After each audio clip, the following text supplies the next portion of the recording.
All right, boys and girls, welcome back to another episode of the Agency Freedom Podcast. We help insurance professionals move from captivity to freedom. My guest for this episode is the man sitting in charge of one of the most innovative and interesting carriers in our industry, Mr. Ty Harris from Openly Insurance. Welcome to the show, man. Thank you. Thanks for having me. Looking forward to it. Yeah, you are one of the first people that are outside of my immediate circle that have been on a second time now. I think you are actually the first that I don't call a personal friend in the industry. So welcome to round two, man. Well, I'm honored. Thank you for giving me that distinction. It's awesome. Yeah, your public media, like your communications team, reached out and was like, "Hey, would you like to have Ty in your podcast?" I'm like, "Again, absolutely." Ty's a great interview, and set it up, and here we are. For those of you that have not heard the first episode, Ty was on pretty early on, back in 2021, when we were still trying to figure out how to do this podcasting thing. We'll drop a link to that episode in the show notes. We're not going to cover the basics of what is Openly and what they're doing in the marketplace. We're going to talk more about current events and Ty's thoughts and feelings on the state of affairs and what Openly is up to now in 2024 and beyond. So I'm going to do my best to not, bring up old things that you can pick up in the first episode. We don't like to repeat ourselves too often around here. So Ty, let's just jump right in, man. What are you up to these days as the leader of the carrier? Your team has grown substantially since you and I last spoke. Just catch me up on what it's like to be leading the ship at Openly right now.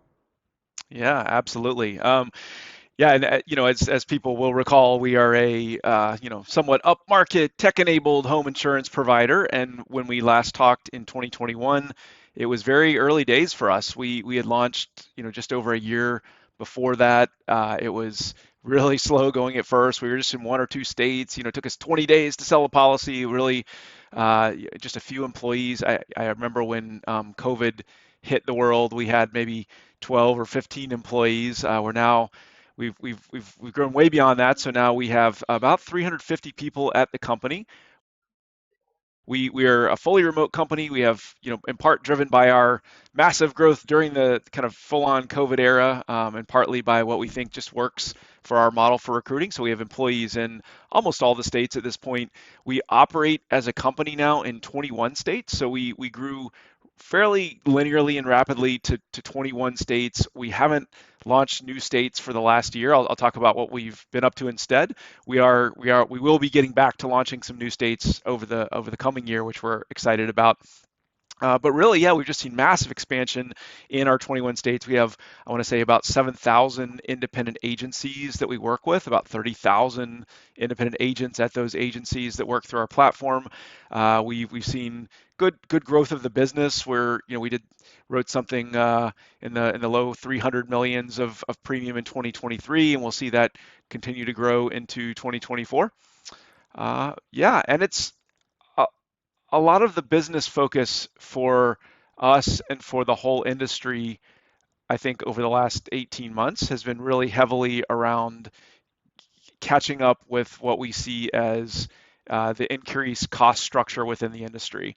And that's, increasing loss costs, worsening catastrophes, increasing reinsurance costs. It's really there's been a big increase in the cost for the industry, which is caused some short-term pain. And a lot of it for us has been about adapting to that. Okay, so the interesting thing here for me, man, is you have basically been a wartime general the entire time that Openly has been a thing.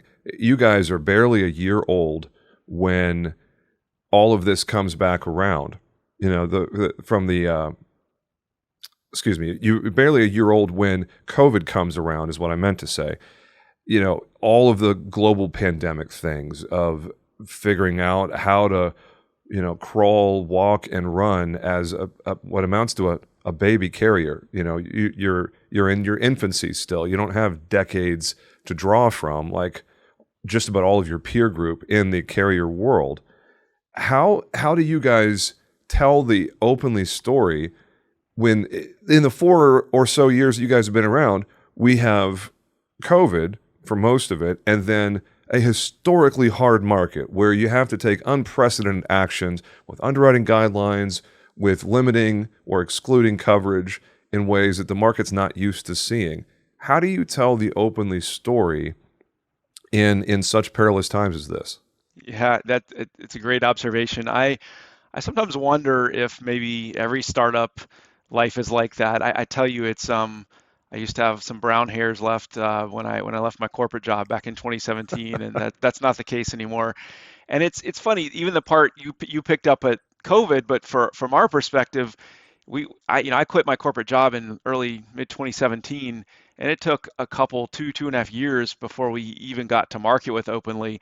That time was marked with trying to raise money in a time, when we had nothing except some PowerPoint slides, trying to get reinsurers to back us, trying to, get a fronting company to work with us, and having all these things come together, trying to recruit employees with nothing. You get all that done. You finally sell your first policy, and then literally like a month later, COVID hits. That was certainly a blow.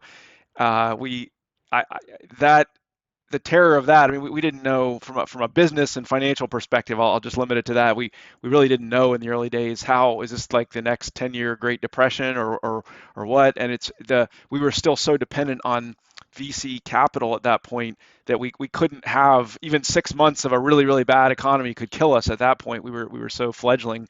Fortunately, I guess from a business perspective, the capital markets rebounded really quickly, and what I've learned is you have to try to see the opportunity in all of these crises that happen. It's for us, with that one, you could say, well, all right, suddenly we're in a world where people don't want a whole lot of in-person interactions. Well, good news, we're positioned to be able to hire people remotely because we don't really have a big workforce of people in some call center yet. And we're offering a heavily tech-enabled insurance product where agents are able to work with customers virtually and do virtual inspections if needed, and virtually handle 80% of our claims from the desk and things like that. So we were well positioned in a sense for that world. But then you're right, we rolled straight into there. We got some traction, then we rolled into escalating, some of the worst catastrophe years weather-wise in the states where we exist, at least in kind of the middle part of the country. Epically hard reinsurance market. But the one that you didn't mention specifically is it was also we were slightly behind the wave of the greatest times for the insurtech VC world, right? There were a few companies that were, God bless them, a couple years ahead of us or a year ahead of us that got these like enormous valuations when they were fundraising early on. And there's good and bad in that, but there's the good Yeah. is that you get to anyway. But yeah, it's felt like in many ways it feels like one thing after another. But I really think that's good for companies. I think it's good to be operating under the gun, as it forces you to focus. It forces you not to try and do 40 superfluous things or to get kind of like metaphorically fat, if you will. It really has forced us to stay lean and focused on what we need to do. I think we'll be a much better company coming out of all this. And that leads right into the next question. When you have such a distributed workforce, everybody is remote.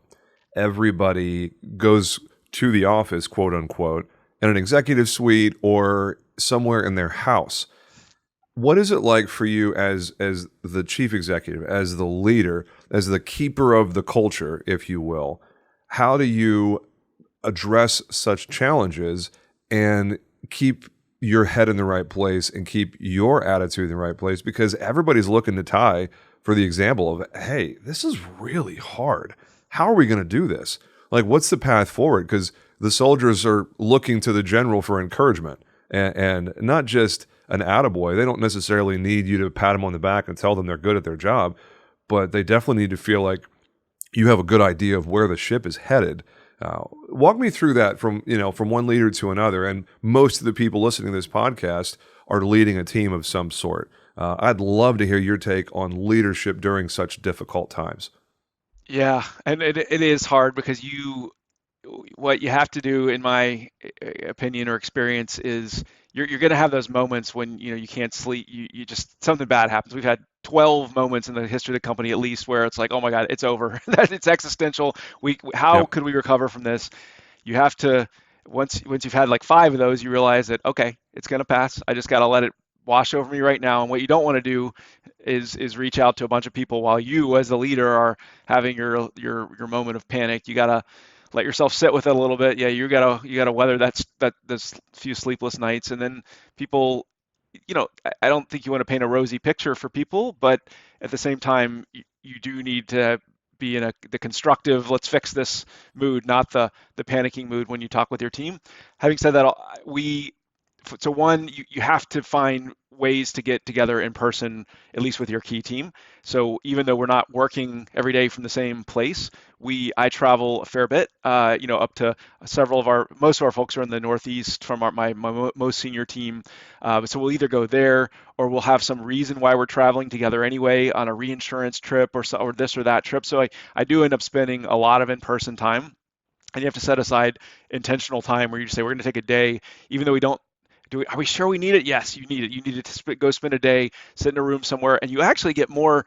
I find that if you sit there saying we're going to talk about like strategic issues, you will get more done than you might in a year of sitting next to someone in an office, because you might just never carve out that time to have the kind of strategic conversation. So it can actually be worthwhile. Then the other piece is obviously using the virtual technology. You have to force more touch points than you might think you need. We have, 3 times a week, our top 20 leaders at the company get together. Even if we don't have an agenda, we just get together and force ourselves to have a quick agenda, have a little huddle, if nothing else.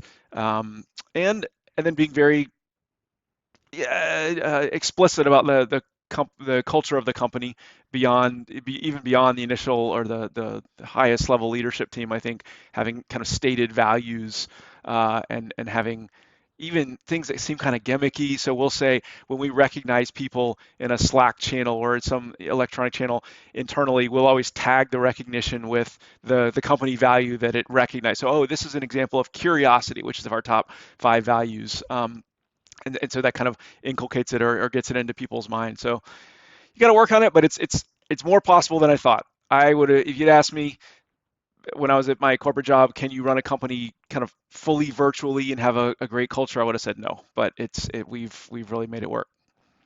Now, the hybrid nature that you guys have built in, and I have to confess, a lot of my inside the machine perspective has been granted by Byron over in Kentucky, and he and I have had so many conversations at conferences where we're just talking shop about what it's like in his world on the carrier side, and obviously with him being around since I don't know what higher number he was, like 10 or 15 or something, right around there, but probably. yeah, he's all in with Openly, man. Like that guy is an advocate for sure. I love hearing the same things out of your mouth that have come out of his mouth. That tells me that there's a lot of legitimacy, top to bottom in what you're talking about. Because, otherwise you would hear different things from different people. So, man, I want to talk tactically, if you don't mind, just getting into the thick of things here with the current market. I hesitate to spend any significant amount of time with our brief minutes together talking about the hard market and da da da da. I swear, like 60% of every carrier email at this point is in some way related to enduring the hard market or talking points or whatever. Just looking at it from a tactical perspective, you guys have taken some pretty innovative steps. Some might say drastic steps. You can feel free to address those if you want to. How are you guys addressing not just the hard market, but what has become a very lengthened hard market that is stuck around a lot longer than most people predicted? Yeah. Well, just my perspective on the situation in general is that last year was probably like the worst year ever for personal lines primary carriers. It was Yep. probably one of the best years ever for reinsurers, because what had happened Mm-hmm. prior to that was there had been a hard market in the reinsurance world that took effect very quickly in property reinsurance. So they were adapted to it, but then the carriers were not yet adapted to that increased cost base because of regulation and just general. It's slower for primaries to adapt, and the specific type of bad stuff that happened last year wasn't the kind of stuff that tends to hit reinsurers. So you get this like double whammy where people were paying a lot for reinsurance, but then not even using it at all because all the losses were smaller scale catastrophes and like auto Yep. losses, which aren't typically covered. So that's kind of what happened. It really caused carriers, as you know, to raise rates, pull back underwriting, marketing, et cetera. I think it really, a lot of carriers that bundle, it was especially unusual because you had the confluence of a terrible home market and a terrible auto market at the same time, which is never that I've seen happen in that way exactly. So that was pretty painful. For for us, it's about well, I think a lot of the problems that carriers run into is they kind of keep their head in the sand and they don't recognize what is ultimately really going on. If you look at our market, for example, home insurance in the states where we operate, and you look at the loss ratio where people were running in last year, and you look at where that needs to be, and then you add inflation on top of that for the next few years, you're going to have some inflation. You have to dig out of a hole, and at the same time you have to then keep up with like the rising sand on the sides of the hole, right, which is the inflation. And when you add that up, you just very mechanical math would tell you that the industry needs to probably charge 50% more for the insurance it's providing in home insurance 5 years from now than it did last year. Half of that's digging out of the hole, half of that's additional inflation over that period. So you just got to come to terms with the fact that that's what's gotta it's going to happen almost inevitably to the industry. Now we've come to terms with that. We can't fix it immediately, but we obviously try and fix it. Our first go-to is to fix pricing going forward. We can adjust pricing for new customers who come in some way. Renewal price increases. We try and dampen those where we can to a degree, but obviously that's subject to regulation in different states, and there's different ways you can deal with that. Our last resort is ultimately restricting. We can restrict new business eligibility. We have a formulaic way of doing that. And then our last resort would be to use non-renewals when we are doing a little bit of that, but that's our worst case scenario, is to go into a state and non-renew customers who we wrote, because that feels like a mistake by us. It's like, wow, why did you bring this customer on? So Yeah, I it's would I would definitely much rather see a decline on the front end than a non-renewal after someone's with the carrier. We have a lot less explaining to do if it's in decline instead of a non-renewal. I definitely agree. totally understood, and it's extra tough when you're a new carrier like us because you get into the market and not only are you contending with any macro forces that are affecting everybody, but you also are getting your own data. So we have all these models and all these actuaries, and we're all very analytical. But when you first launch, you don't have any data of your own on which to apply that analysis. You can use there's industry data available. You try and somewhat me too other people's models. But we really started getting data in really in 2022. We finally started building up some credible data, and based on that, we said, oh, okay, there's this stuff going on in the industry, but also we have some stuff going on with us. And so we've had to make some changes to how we let customers in the front door, how our initial models work.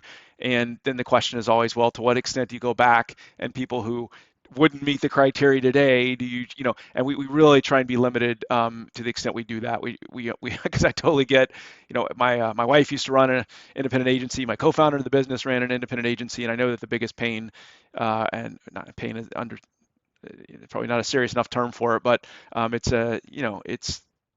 the worst thing you can do is have to go back to a customer and say, yeah, this thing that I staked my reputation on placing with this kind of newer carrier, actually they're not gonna work out for you. So we really try and limit that, but it's not zero.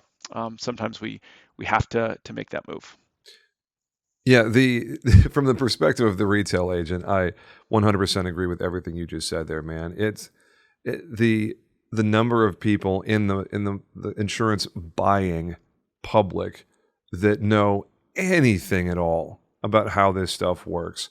I mean, is single digit percentages. So, the whole idea of we're in this together, and from a distribution standpoint, we really are in this together. Like, the retail agent wants to, fly their flag, but like, well, you can't do anything until I sell a policy, so you better listen to me. It's like, okay, well, yeah, you don't get a commission statement unless they provide a product that you can deliver to your client. And if they don't get to be profitable, then they don't get to keep delivering that product at a price that the market will bear. So let's not stomp our feet too much and have too much of a tantrum. It really is a collaboration. And I think it's the agents that understand that and come to the table with, hey, how can we make this better, rather than wah, well, just like the crying infant is like, okay, we can complain or we can look for a solution. And maybe the solution is, hey, this insured is not a good fit for Openly. They don't fit Openly's model. Openly says no, and it's no. It's not going to change from a no. You need to take them to another carrier, because like you said at the very beginning, you guys are not a general lines carrier. You are an upmarket, tech-enabled homeowners carrier. And it's almost like the insured has to qualify to have a shot at an Openly policy. And a lot of people just don't qualify for one reason or another. And you're okay with that, I would imagine. Yeah, we are. We try and make it really fast to get to that decision. We don't want to waste people's time, the customer, the agent, but we Yep. we do think, like you said, it's better to get the answer, be a little more conservative up front, and which eliminates having to have a problem down the road where we have to raise their rates dramatically or non-renew a customer or something like that. And so I think what Yep. what agents should expect from carriers in a sense is that we are careful up front and that we don't bring on a bunch of business that's underpriced or is not a good fit, and create a problem. And that we have consistent discipline. I mean, the worst, it may feel great in a way when carriers are really softening prices and loosening eligibility, but if you overdo that, that's just setting yourself up for the next cycle. And that's, I think carriers, reinsurers and primary carriers need to be a little more consistent in how they ride the cycle and not have these massive swings up and down. Well, it's the overreaction that kills you, right? It's not the thoughtful, carefully planned out, methodical approach. It's the, oh God, no, no, no, no, no, no, no. And then whip your elbow around and smack something against the wall that ends up coming back to bite you 18 months later, when you realize that there was some sort of systemic overreaction. In you either lose market share and lose the trust of your distribution force, or you have too much trust from your distribution force, end up writing unprofitable business, adverse selection kicks in, and then your combined ratio blows up. So it's Yeah, it's it's kind of in the middle, right? The pendulum is always swinging back and forth between two extremes. yeah, and I know as a retail agent, you feel it from the carrier. We feel it from our reinsurers, right? We went to them. The peak of that market was in 2022, late 2022. We would go to the underwriters and say, there's got to be a price at which you would write this kind of reinsurance. And are you sure you want to jump headlong into this longer tailed casualty stuff, right? As we're all worried about inflation kicking up, that doesn't make sense. And the underwriter would often say, yeah, I know it doesn't make sense to me. You're right logically, but I just can't do it. Like it's the board of the company or the CEO of the reinsurer or the investors in the reinsurance company. We just can't. And it was almost like admitting to this irrational swinging one way. And so I said, "Oh, okay, I get it, but it's correct. I feel like that particular Hmm. thing has corrected itself a bit now, and people are being more rational. But you definitely know what that's like to feel that irrational jerk on one side of the rope. So. So a nice little pivot from here is just saying, hey, what is Openly doing to help things turn around as much as you can, whether it's underwriting action or product changes or new tech that you guys are implementing to turn things faster. And I absolutely love the way that your platform works. If you're going to get a decline, you're going to get an algorithm-based decline on the very first page. You're going to spend maybe 30, 45 seconds before you get a go or no go from your quoting engine. That's fantastic. That's been around since the beginning.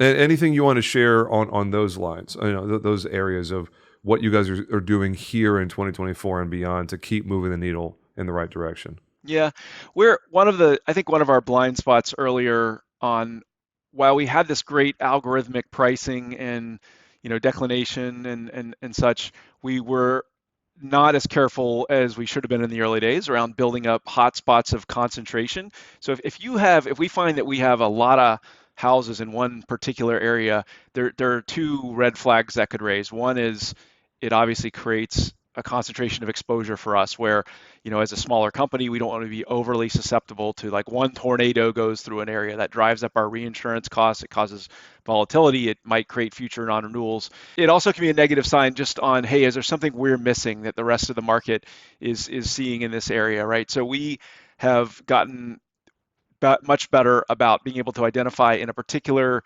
very local geographic area, are we building up too much exposure, and just being careful about how we do that and not building up to some massive market share in an area where we might regret it down the road. I think that's one of the big sort of changes relative to how we used to operate.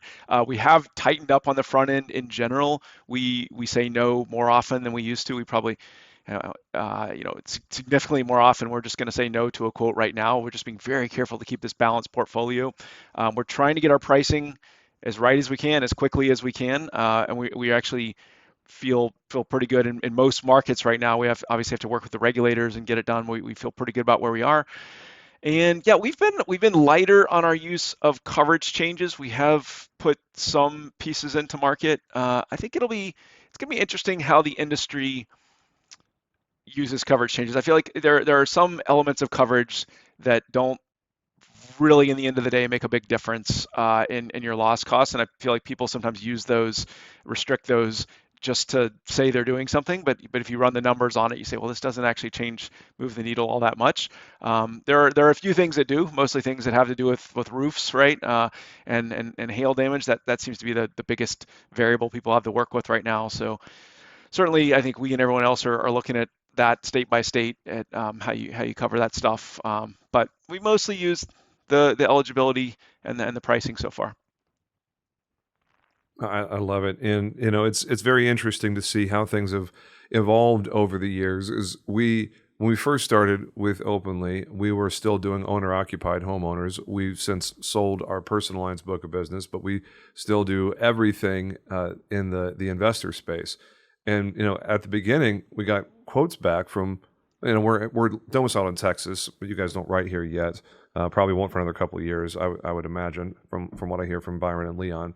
But we're getting these states back, quotes back from other states, I should say, and sitting there going, "But that's the quote. That's it. That's all you're charging for a $600,000 property." And it's like rate adequacy isn't here. It was like, "Are you sure that's what you want to charge for this quote?" Like, and those things have changed over the years. Obviously, you guys have joined the masses to a large extent in rate adequacy, and I would like to get your take on this topic of what you guys are doing. Of how is it better, more efficient, more advantageous, or something along those lines now that you guys have some time as your own carrier, where you're writing on your paper, you're not white labeling someone else's paper. You're not serving as a de facto MGA or kind of a quasi wholesaler of sorts. How is it different now that you guys have some run on your own paper as a carrier rather than a digital MGA? Well, we are. So to be clear, we still work through other people's paper in for the as the primary carrier. We do, however, have our own risk-bearing entities, so we take a significant portion of the risk on the back end. We have both an admitted carrier and a captive reinsurer. So basically, we are a heavy reinsurer of ourselves, which gives us uh, you know, a lot Oh, of control and self-determination, a lot of credibility with the carrier as well as with reinsurers. Now, you are correct that we do have an admitted carrier that we could use to write directly, and our medium-term plan is we will bring some states over through our own carrier over time, but for the moment, the way we're writing is still through a partner carrier, albeit with a lot of that control that you describe. well, there you go. Well, boys and girls, I just learned something.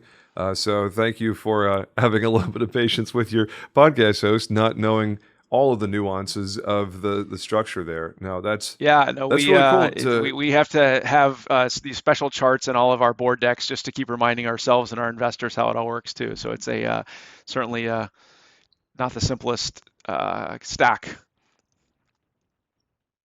No, I can definitely appreciate how difficult that would be to stand something up, but to do it in a disciplined fashion, so you're not taking on an uncomfortable amount of risk.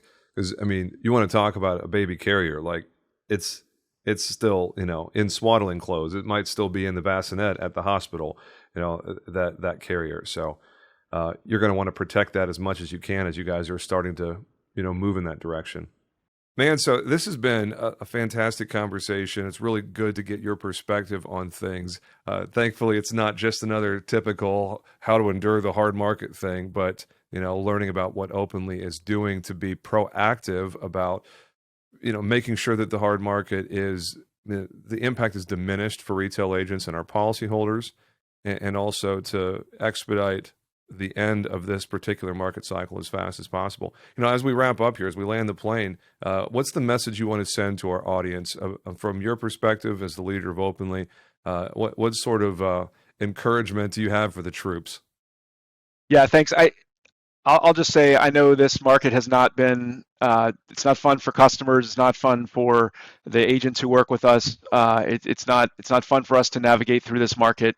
But our approach is to get ahead of it as quickly as we can. Be transparent with folks about what's going on.